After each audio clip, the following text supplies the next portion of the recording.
در کمتر از 3 سال آینده، چهره گواهینامه‌های رانندگی در فرانسه و سراسر اروپا تغییر خواهد کرد.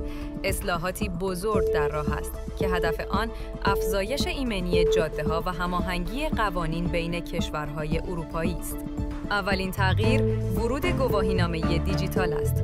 نسخه‌ای نوین که مستقیماً روی تلفن همراه شما در دسترس خواهد بود و به تدریج جایگزین کارت‌های پلاستیکی امروزی می‌شود. با این حال، افرادی که تمایل دارند همچنان می‌توانند گواهینامه را به شکل کارت دریافت کنند. دومین تغییر مربوط به سلامت رانندگان است. از این پس انجام یک معاینه پزشکی برای بررسی بینایی و وضعیت قلب پیش از شرکت در آزمون یا هنگام تمدید گواهینامه الزامی خواهد بود.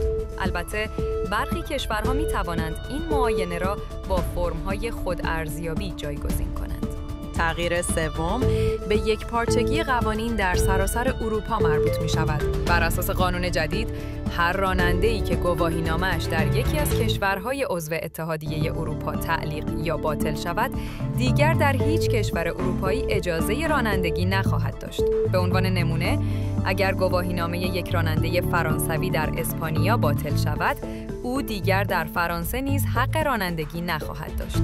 چهارمین تغییر به آزمون رانندگی مربوط است. از این پس، کارشناسان آزمون رانندگی توجه بیشتری به خطرات نقاط کور، استفاده از تلفن همراه هنگام رانندگی و باز کردن درب خودرو به صورت ایمن خواهند داشت.